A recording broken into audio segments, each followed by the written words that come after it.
Hi, everyone. Thank you for checking in at the Inner Game of Change podcast, where we focus on exploring the multi-layers of managing organizational change.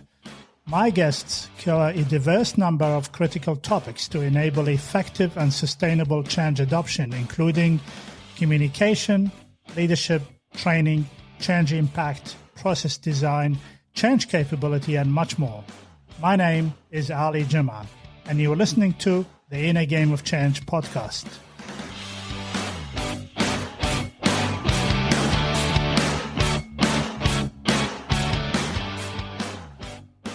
In this podcast, I'm joined by the global developmental psychologist and system change leader, Joan Lurie, to chat about how we can use her proprietary Orgonomics methodology to drive complex change. I'm grateful to have Joan chatting to me today. So, Joan, thank you so much for joining the Inner Game of Change podcast. I really appreciate your time today. Thank you for inviting me, Ali. Thank you so much. Today, I would like to cover the exciting term Orgonomics. I've read a lot about it, and I've read about your work over the last 2 or 3 decades, and I can't find a more passionate person about Orgonomics. So you want to share with our listeners what Orgonomics is, but first, how you landed in the in the world of system design. Yeah, that would be great. So maybe a little bit about my story first. I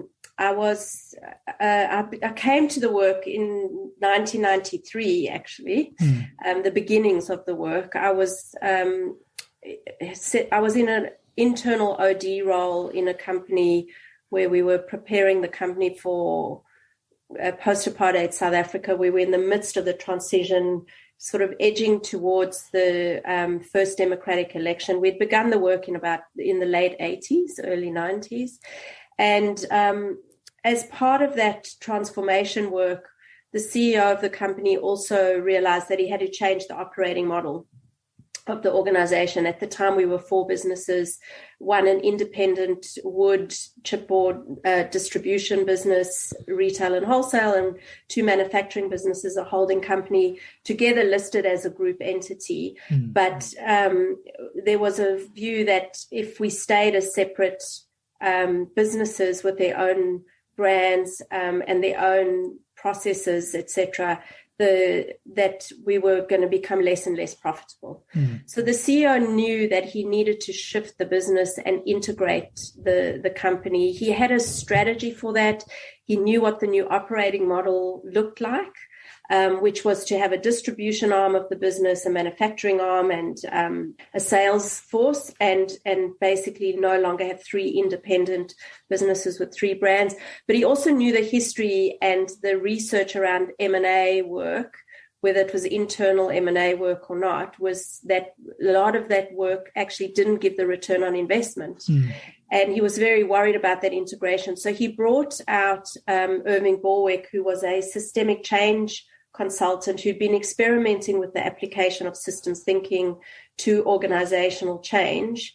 And he came out to work with us to help us integrate the system, so to speak. And that's where I got the glasses. I got a new understanding of how you can understand and make sense of organizations, what they are, how behavior in them functions, and how to change them. And instead of looking at organizations as a combination of people come together in interpersonal relationships, or as a machine, as a set of processes and structures, you could look at a system as a set of integrated role relations, and rules of engagement between the parts or the entities of the system. And that pair of glasses, learning to see organizations that way, is really what Orgonomics is based on. So there's one thing that, from my understanding, is that Orgonomics can help leaders see things clearer, but once they see them, they can't unsee them. Yeah. So I think that it's based on this idea that actually what our experience is and what assumptions we run determine what we see. and frame, help us, our assumptions help us frame the reality. So there is stuff in front of us which is there, but we can't necessarily see it because our own meaning-making systems, our way of making sense, is looking for something else. Yes. Yeah. And so our way of seeing the world is determined in some ways by ourselves and how we make sense. And then in that way, we also co-create the world around us. And so we become, what the kind of technical idea or term would be self-referential. Yeah. Right. Yeah. And if we actually were able to think that there is a different way to see what's in front of us, that there is a new pair of glasses, and that we are able to offer leaders the opportunity to try those glasses on and to begin to see the world through that frame, then they will learn to see things that are actually right in front of them, but they're not seeing because they're not looking for it. Yeah. So the things that we look for, this is similar to, it's like a type of confirmation bias. So I look for the things that validates my biases. And what you're trying to do is that you try to suspend that because there are other things that some people describe them as blind spots, which can be critical in helping you find the right solution. And so you describe it as a new way of doing change. And most of us talk about change as we make change. So what's the differentiation between the two?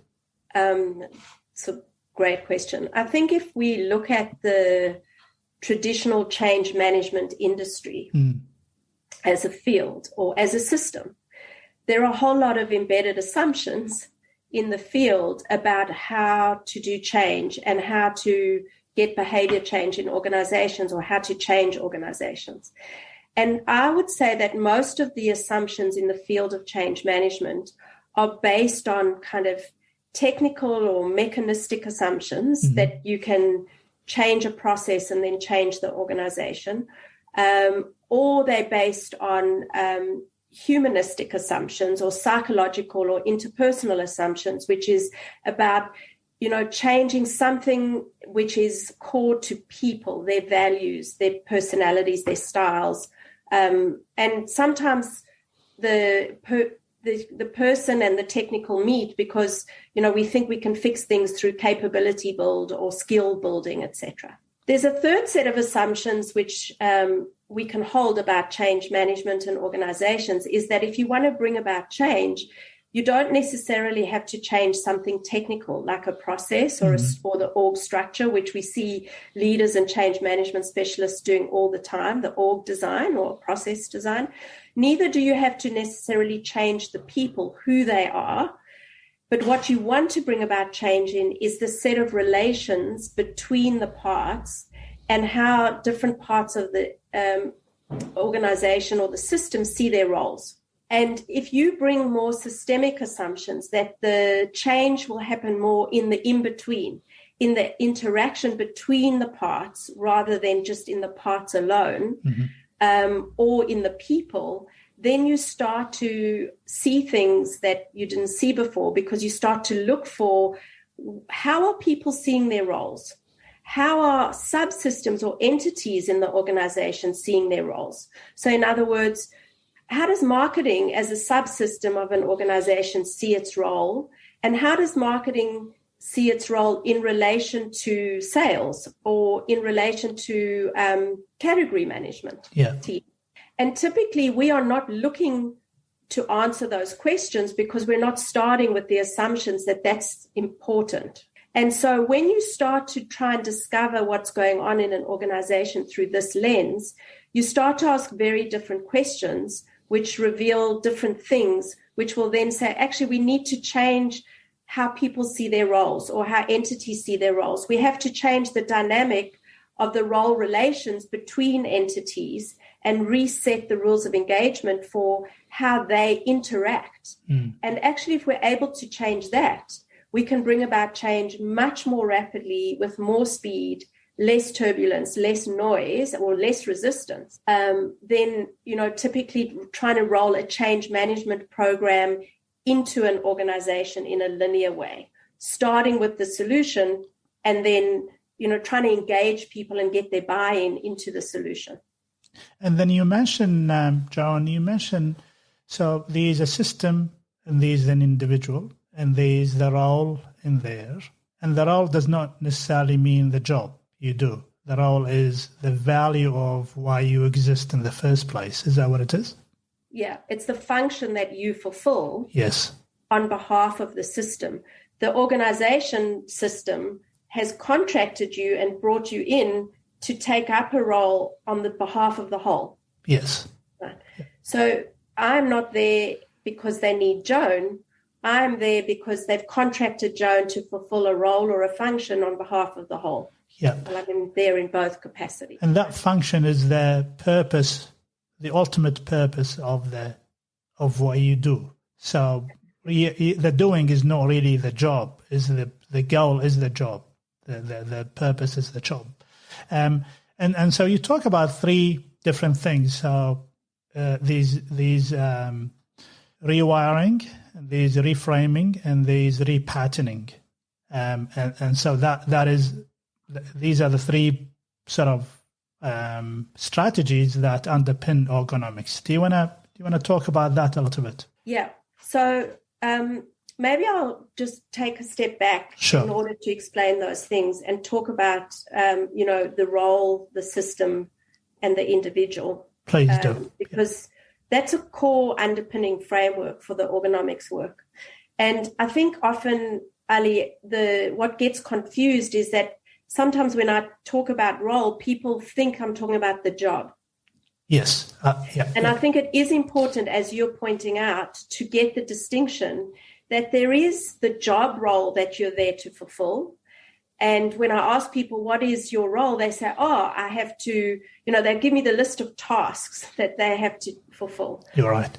But really what I want to understand is, what is the function or the purpose? Why does your role exist? Why does it exist versus what is it that you actually do in order to fulfill that purpose or that role?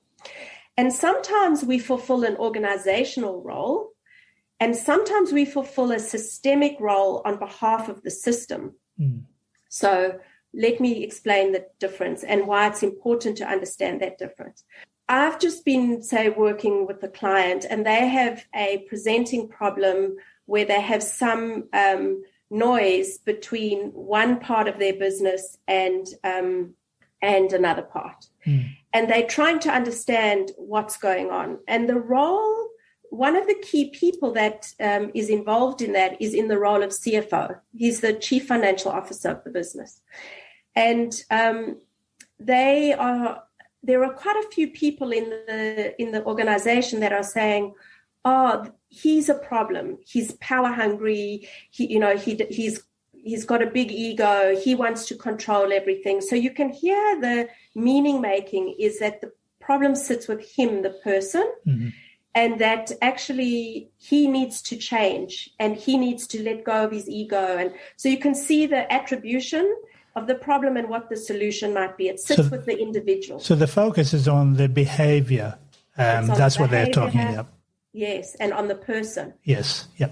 Then we step back and we start to kind of ask people, well, what's your understanding of how he would or she would be taking up that role if it were different? Mm-hmm. What's your sense making of it?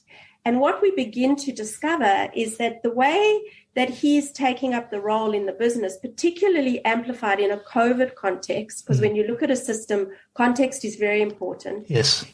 The role that he is playing is the protector. And so when there are cash flow issues and things that come in, he sees it as his role to lower costs, to protect the business, to make sure that the business is safe. Mm. But he doesn't check with the rest of the executive team or even with the CEO that there's an expectation that he plays that systemic role on his own. But in his mind, he, with good intention, not with bad intention, has stepped into the role of protector of the system. Okay. So it's not necessarily that he's a power-hungry, egotistical human who's got bad intent and holding on to control. It's because actually maybe with good intent, he's stepping into the role of protector, but he hasn't actually contracted with others in the system to be playing that systemic role in that way. Yeah.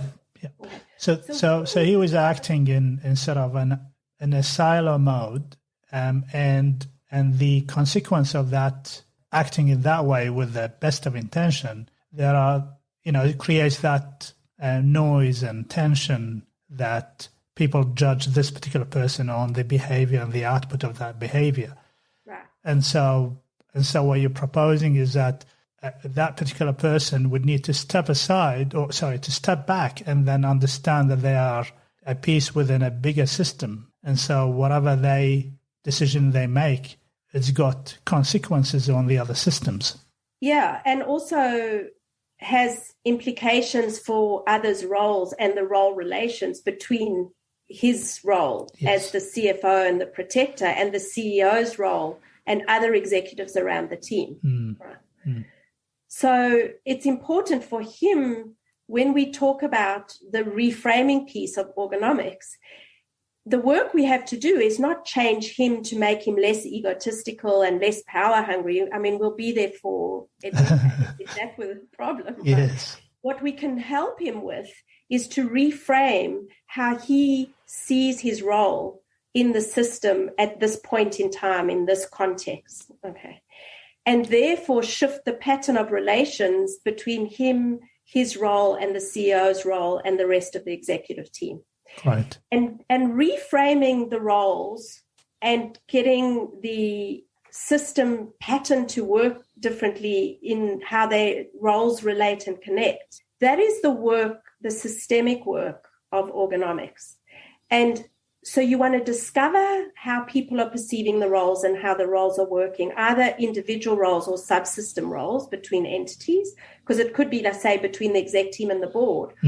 And once you can kind of discover that, put on the glasses to see the relational interactions that are happening and how people's sense making is around the role, then you can do the reframing and the repatterning. That is not easy work to do, but it's much easier work to do than trying to change the person and make the person bad or wrong.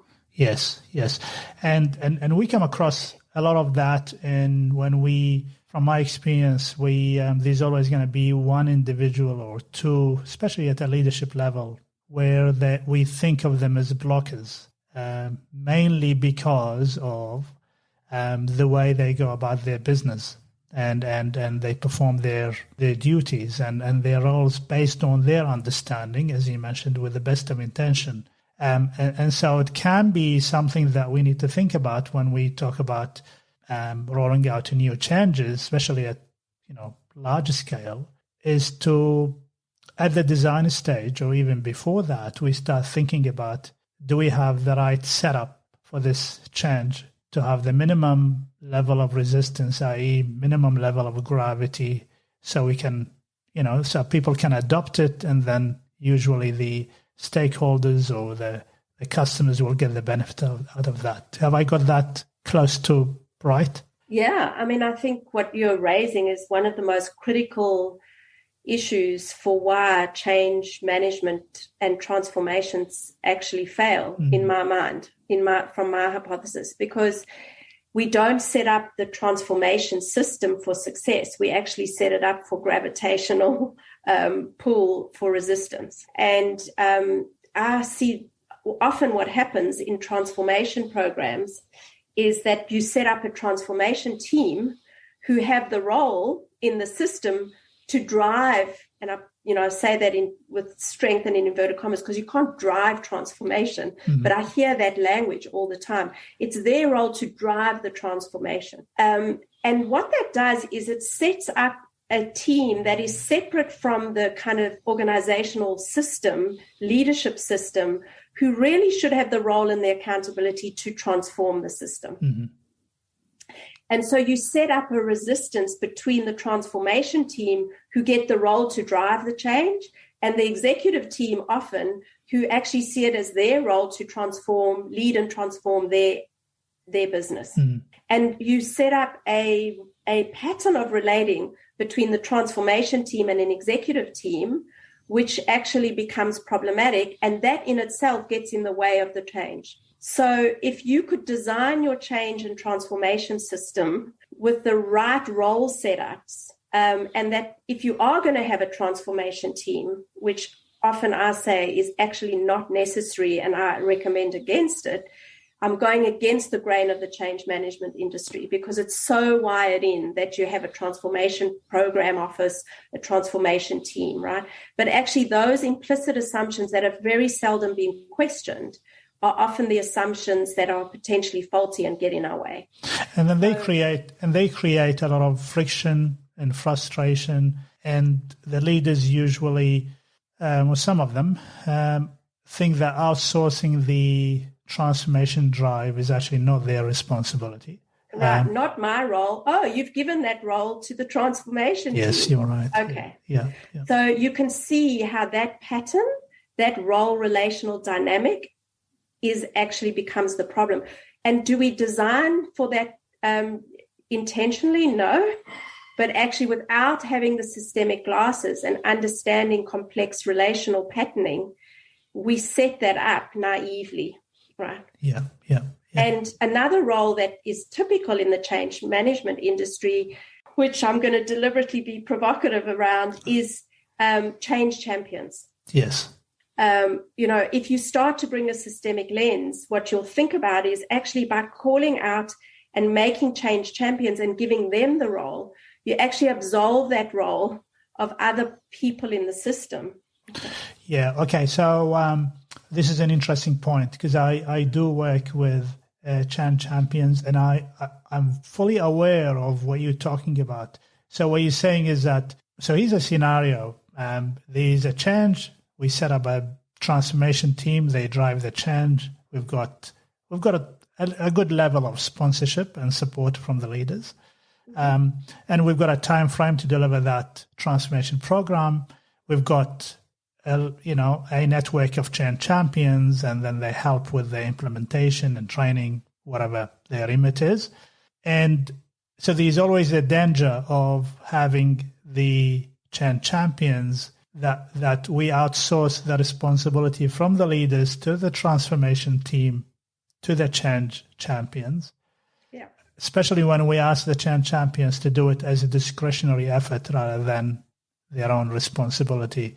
Right. Yeah, and then we get into the trouble of, well, the transformation team has been dismantled. Now it's actually the responsibility of the change champions. Right. Or at some point you hand it back to the leadership team or people in the business, and they go, "Not my change." Yeah, right. It's not my baby. Yes. Not my baby, right? Don't hand that back to me in that way. Yeah. So yes, absolutely what you're saying, Ali. I see that repeated over and over again. And I think that, often when change doesn't happen the way we'd like it to, the attribution or the meaning making is, people didn't like it. People don't like change. People are resistant. But actually you haven't seen how you as executives and as change management agents are co-creating the resistance by how you are actually setting up the change in the first place. Yes. Yep. So talk to me, Joan, and this is really great. I am aware always when I talk about champion network is that the responsibility still sits with the leaders. Unless, of course, and I've done it a couple of times where we put a business case to create the capacity for the champions to actually have a responsibility. So it's either through a secondment and whatever you want to call it. And then we create another level of responsibility, but within those business units that can help. Obviously, that's got consequences to it because there's a cost every time you take somebody out of their role and give them an extra responsibility, even if it's a temporary assignment.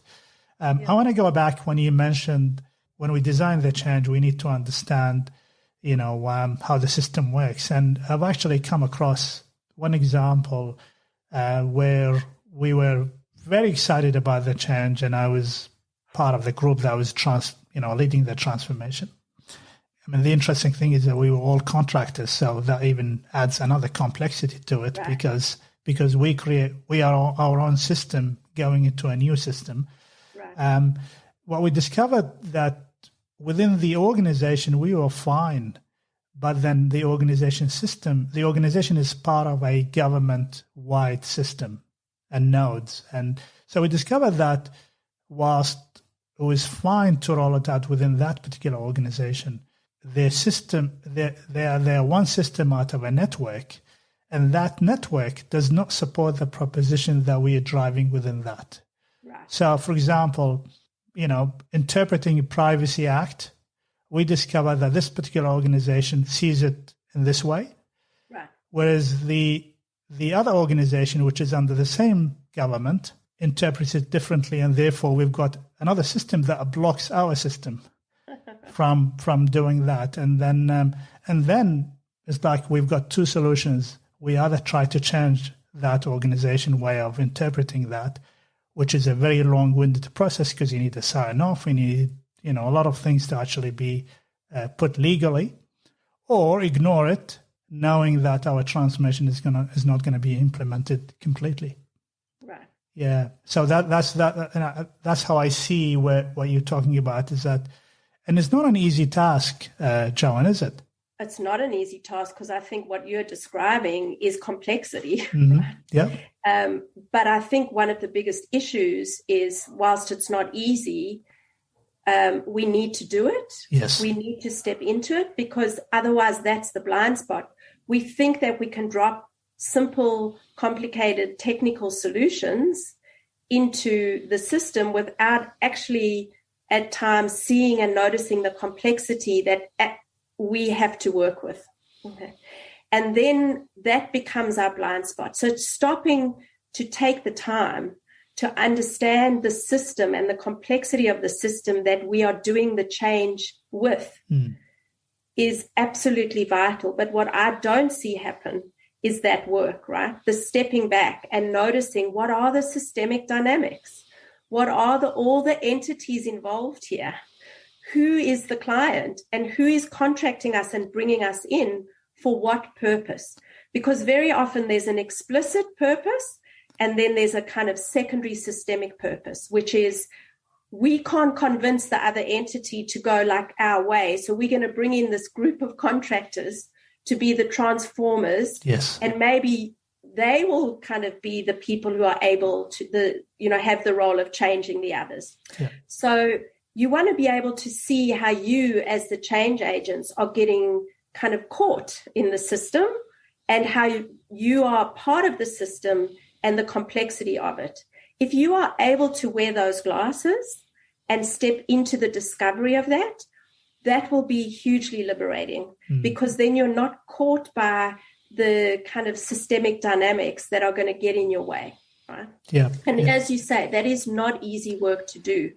But if we can build a muscle to do that, to discover the complexity, then our chance of getting better returns on investment on our change work is exponential. Yes, and it's a very worthwhile exercise. I mean, if you're an organization that really would like to, evolve and keep updating their systems, there's no easier way. There's no way out apart from, digging deeper into understanding the system. And I think you mentioned something around, which I'm really interested in, around how we build our mental maps and understanding where we sit in the scheme of we are a node in the network, and we need to understand our.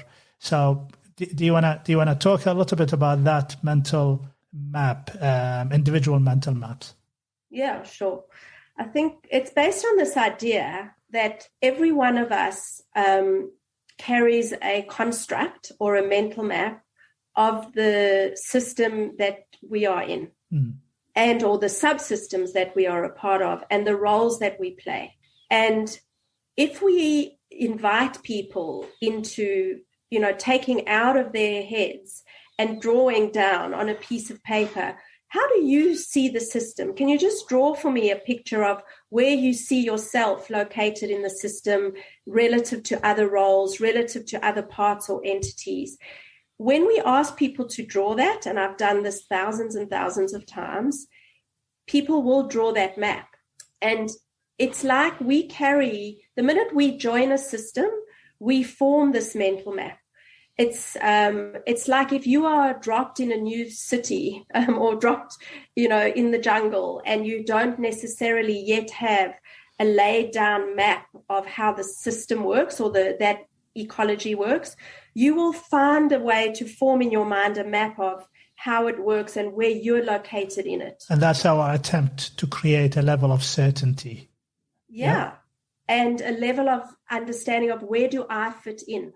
Which is not necessarily a true reflection of the reality of where you sit in. Yeah. No, because that is your map and your understanding based on from where you sit in the system, and based on the conversations you've had so far around where you're located and where you fit in and how the rest of the system works. Now, what's absolutely vital about this is that we don't know we carry these maps. We don't know that we form them, but we wear them almost like a filter. And we then step into our roles in organizations through these maps.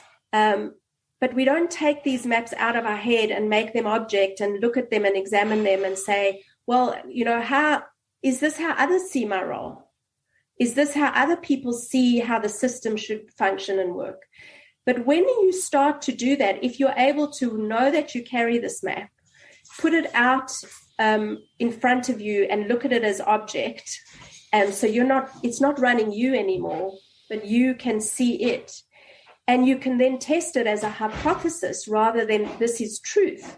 And how the reality or the system actually works. And you can start to kind of test whether this map sits in coherence with the way other people see it or the other people's maps. Then you will start to make sense of what's going on. And you will be able to understand organizational behavior and culture in a completely different way.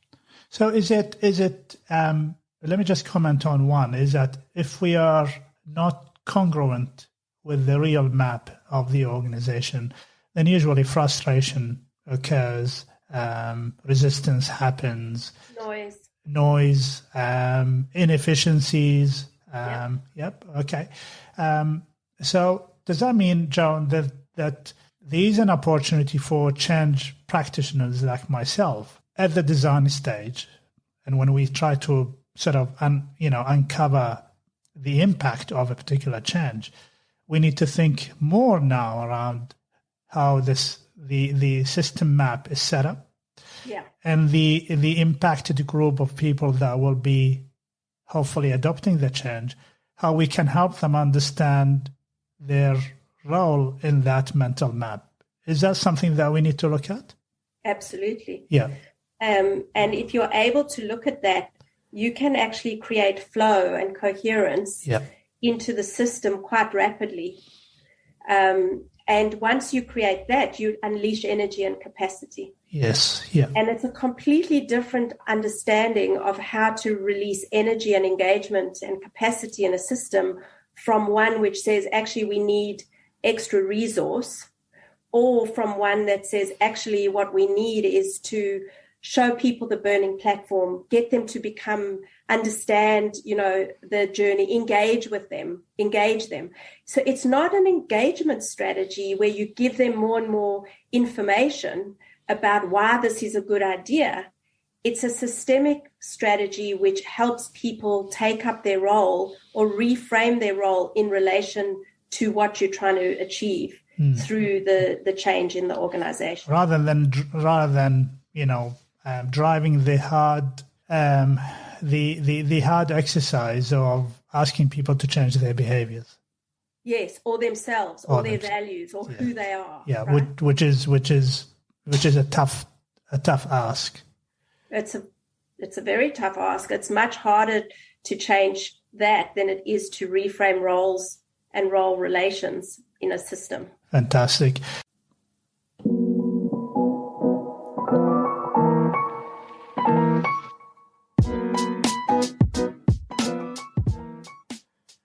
Hi there. Thank you for listening to this podcast. For more podcasts, check us out at theinnergameofchange.com.au.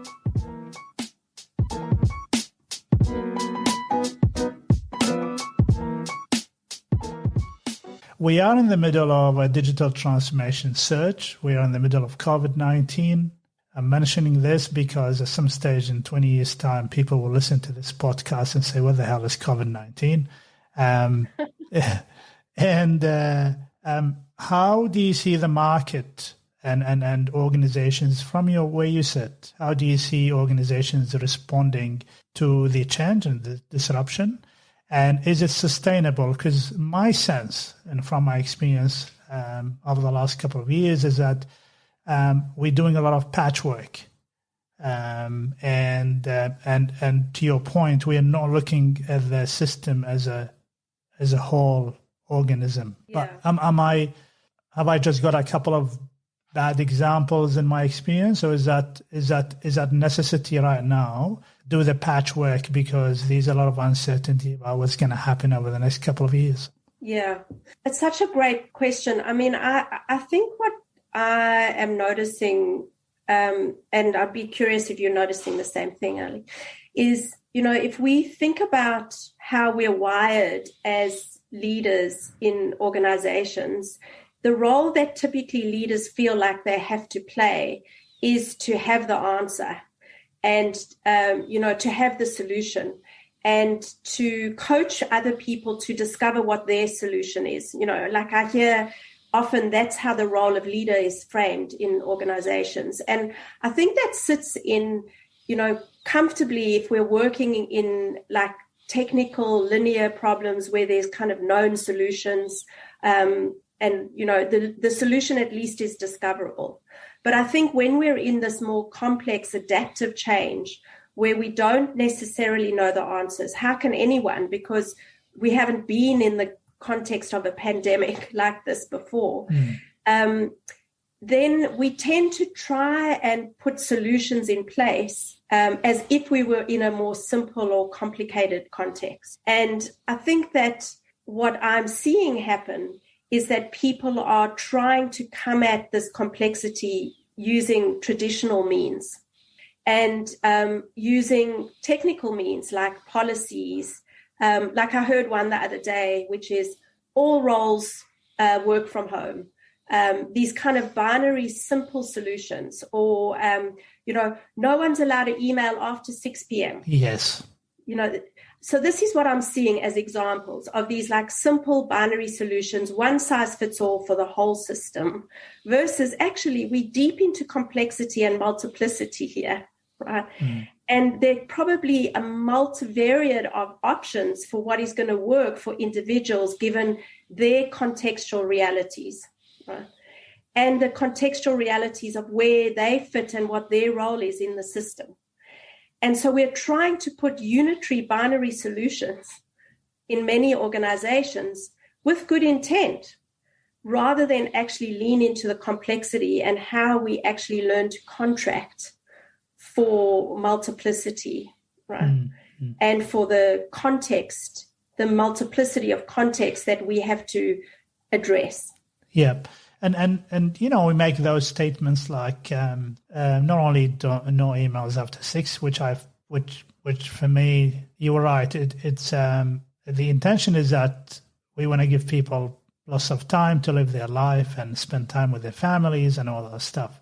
And but it is a blanket statement. I also hear a lot about we've got so much change happening, and then to your point, one of the things that I usually do is that it motivates me, that particular statement, to dig deeper and understand the ecosystem and how things are actually interacting with each other. And based on data, then we make decisions rather than, some emotional or emotive statements like there's so much change. Right. And from my experience, if you ask me how leaders are responding nowadays, look, there are 3 types that I've noticed. A type that is still continuing with their old way of leading because that's what they know and that's what they're comfortable with. A type that is really adaptive now, and then they're letting go of some of the command and control and understand that through feedback, then we can navigate our way out of this. Yep. And they are comfortable to say, I don't have all the answers, And that comes from trust in that leader and based on their history and experience. And I've got another type which they are sitting and letting the other functions make the decisions, like the HR, the people and culture, IT, and they're sitting almost in an inertia stage where they're saying, let's just see how the market is going to do, is going to react. For example, the working from home. Lots of organizations haven't really made a hard and fast fact to say, even when the lockdowns are lifted, can we come to the office or not? And some organizations saying, well, we're going to leave it up to you. You make a decision. And some organizations saying, well, I can't wait. Once things actually go back to normal, the inverted commas normal, I'd like everybody to be back in the office. Yeah. And then some leaders are sitting now waiting and seeing how others are going to deal with this, similar to how leaders are actually dealing now. Politicians and government officials are dealing with the COVID-19 and how we're actually managing that as a disruption. Yeah. I think what is really, really critical about what you're saying, and I think is really critical for us to help leaders and organizations start to do, is learn how to design for now. And, I think what we see is these kind of big binary swings, which are, okay, now, for future, this is how our organization is going to be. And that we design for these big binary solutions rather than designing for the now, the temporary, and learning to be in the adaptive. So what is going to work for us now? Let us be able to contract in multiple places for what actually is going to work in this context at this time. And then we'll revisit it. Yeah. So we are constantly in the adaptation and seeing where we are as a system. How is the context changing? Of what time are we now? And then we can adjust. And that is building agility into our thinking and into our organizational practice. But what I see instead, people think that they have to design big solutions for the whole system that are simple, that are binary, and that are future-oriented. And I think a big shift that we want to help leaders make is how you can design for current, for context, and for now, and then constantly recalibrate for an adjacent possible. Yes. And so design for now is a great message. The one thing that I want to ask you about, and we are coming close to the end of the podcast, Orgonomics is a framework that looks at the whole system and review the whole system and look for efficiencies based on the relationship between the individual and the system. I'd say coherence versus efficiency, but yeah. Yep. Okay. Yep. Fantastic. And so what's the cycle? Does that mean that, is it on constantly we're looking at the system and fine tuning, or is it like when we do it every financial year, or how does that work? No, I think that, what you want to wire into your organization as ritual and practice is that we are in continual observation of the system and nudging to our growth edge. Great. And that we no longer see change as these big kind of structural moves that happen and then rehappen every 18 months, because the change actually is built into the ritual and the practice of how we deliberately adapt as an organization. And when you're in complexity and the kind of VUCA world that we speak about now, those rituals and practices are going to be absolutely essential to wire into the DNA of organizations. And, that becomes the role of leader, to become system leaders, to be able to step back, notice where the system is now at this point in time, and then look for where is the growth edge, how do we reset a role in a system? How do we change the role dynamic between two subsystems or entities? Because a system, if it is alive and well and thriving and living, is never still. right? Yeah. You don't make a change and then that's the change. A system is in constant dynamism of interaction. Yes. And so you actually can never stand still. And so you always want to be observing, nudging, and moving towards your growth edge. And if you can build that into your ritual, into your DNA, into your practices as an organization, then you'll have agility. Agility won't come from implementing agile methodology. No. Agility will come from designing practices and rituals into your current system. Yes. And I think one of those practices, which is really important for us, is, when I talk about rewiring, reframing, repatterning, one of the repatternings happens through how boundaries get set in the organization. If we go back to how people are responding to COVID, trying to put firm boundaries in, like no one will, send an email after 6. Those are rigid boundaries. And the role of leader is to create enough boundary conditions in the system so the system can thrive and deal with the adaptation, but not to create the boundaries in ways that are so rigid that they actually don't allow for the system to be in flow. Because creating a rigid boundary will have a flow-on effect on other things as well. Yeah. And I think the role of leader is to put boundaries in and to allow the system to put the boundaries in and to contract and negotiate for those boundaries, but not to put them in simple and binary ways, which actually make the system rigid and stuck. Fantastic. System leadership. That can be a book for you, Joan, to write about. Yeah, great. We are coming to the end of the podcast. What would be your message to the change management and practice community? And I'm part of that community. How can we think about systems when we manage change going forward? I think what the message would be, if we think about the Orgonomics framework of individual role system, and that subsystems have roles as well, if you think about yourself in the individual as an individual in role of change leader, how do you see your role? What map are you running of your role in the system, and how might you recalibrate your own map for a more complex context? I think also as a field or as a subsystem or as a change, when you go into a change as a change leadership team, like the example you were talking about where you were the contractors coming in, before you begin the work, step back and notice what your role either individually or as a subsystem is in the entity. Why have we been called into the system at this point in time? What is going on in the system now, which we need to understand? And so you step into not only bringing the systems lens to your clients, but you bring the systems lens to self in role in system.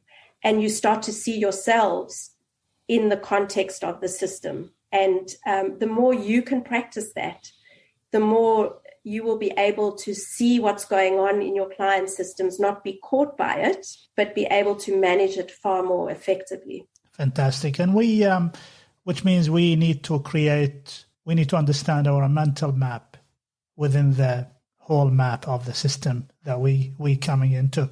Absolutely. And your clients' mental maps, and do they cohere? Yes, fantastic. I thoroughly enjoyed our chat, Joan. I think you've got a fantastic framework, and I encourage all my listeners to to reach out. How do people reach out to you? I have a website with a lot of the podcasts that I've done and articles that I'm writing and talks I've done. So that's a good place for resource. And if they're interested in more, to email me, and, I've got other articles to share and stuff. So absolutely keen to spread this work and give people the glasses, as, I was given that gift many years ago. So very happy for people to email and reach out as well. Fantastic. And we're going to put all your information in the podcast. Joan, I really appreciate your time. I'm grateful. I've learned so much. It made me think a lot that, God, I need to go back and do a lot of work myself. It's been a pleasure. I hope to have you at some stage in the future. Until then, stay well and stay safe. Thanks. You too, Ali. I really appreciate the opportunity to talk to you. Thank you very much.